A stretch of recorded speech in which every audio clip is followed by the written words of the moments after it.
And welcome back to the domestic hour of our Friday News Roundup. Here's an email from Marilyn in Arvada, Colorado, who says if Obama had spoken with the BP CEO, you would all be claiming the two of them were conspiring. Obama cannot win That's right. with the press. Now, here's a caller in North Carolina. In Charlotte. Good morning, David. You're on the air. Hi. Hi. Byron, love your work. Thank you. I think I'd like to do a little exercise if George Bush were president, and this came out that he hadn't met with the people responsible for cleaning up and causing the biggest natural disaster in our history. The New York Times, Washington Post, David Corn, would be having conniptions. All right, David Corn, go ahead. Well, thank you for the proper use of the word conniptions. Actually, it turned out in the Bush-Cheney years that Bush and Cheney did meet with BP secretly when they were putting in the Energy Task Force, which called for more incentives for offshore drilling because there was no real risks of oil spills. So I give them credit for meeting with BP then. I disagree with Byron on this in that I just don't think it's a big issue one way or the other. I don't care whether the president is angry. I don't care if he's on the phone with Tony Hayward or anybody else.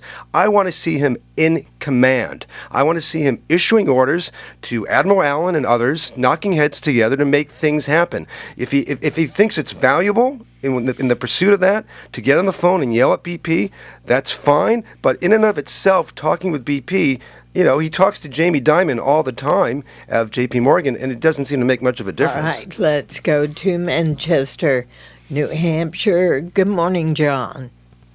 Good morning. I guess I'm having trouble looking at this whole oil spill in the long term. When all is said and done, are we talking about this taking a year to clean up, 5 years, or are we basically creating our own Chernobyl? Diane.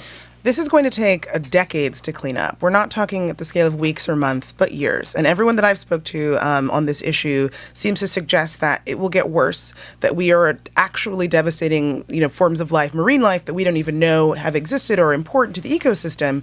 What I think is also an important thing to fault Obama for doing is not connecting the dots between the short term and the long term. I think, right now we have a bill coming through the Senate that's being debated that would take action on energy and would take action on climate. And Obama has had a difficult time drawing the line from the oil that's pumping into the Gulf, the same oil that we would be using otherwise.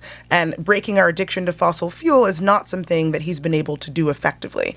And part of it is because half the argument in prior days has been about environmental issues. They've changed it to an economic argument for jobs. And now the pelicans covered in oil, sort of complicate things. They have to go back to the environmental argument. And people are confused. They support action on, for example, regulating businesses with respect to greenhouse gas emissions, but Obama isn't telling the story in a way that really brings it home for them. I think it's important to say also we're dealing with predicted damage and prospective damages. It's not like all of Florida, everybody is under oil right now. There's a huge amount of oil out there in the ocean. People are trying to predict what it's going to do, how much will come ashore, how much will go around Florida, head out into the Atlantic. It's a very big ocean. How much of it will degrade when it's there.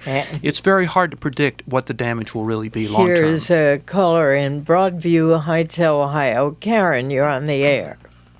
Well, good morning. I guess I'm thinking along the same lines. I'm angry about the oil spill, but what really appalls me is the politicos, Bobby Jindal among them, who are talking about going back to drilling. And they're like junkies. They clean up just long enough to look respectable, and then they go back to dangerous activities, and they delude themselves that somehow they can live with their habit.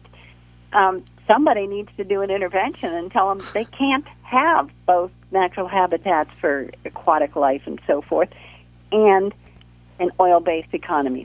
Dio. I think, I'm with you in sentiment. I understand exactly where you're coming from in terms of that great analogy to a junkie. But remember that, the Obama administration, think how different the politics would be if they hadn't come out in favor of offshore drilling just before this spill. Obama continues to, and as recently as yesterday, made the point that domestically produced oil, will be part of the quote-unquote energy mix of the United States. Now, he's not saying that just to, make you angry, caller, but he's saying it because it's part of the bargaining process for getting energy legislation through the Senate. It's unfortunate that this chit is something that the people don't like. Don't interrupt, please. Thank Go you, ahead Diane. and finish. I think that the bargaining chit of saying we're going to expand offshore drilling in exchange for X or Y or Z number of votes from Republicans or moderate Democrats was a reasonable political gamble. It's just not something that's popular with people at all. Byron. It's not a political pronouncement to say that we have an oil-based economy and it's going to be an oil-based economy for a long time. The president is simply saying a fact that I think that is not open to dispute with anybody. But the issue is not whether we are an oil-based economy, but how much longer we will remain an oil-based economy. And the president, has taken big steps towards moving towards alternative energy supplies. I don't think it's big enough, and I think Dio is right. He's backed away from that in the last year. And Republicans have done virtually nothing. Right. Nothing. On the Bush years or on the last 2 years to move in this direction. They want to drill, baby, drill. We shouldn't forget that. That was the energy platform of Republicans. Right. And Obama's just trying to give them what they want.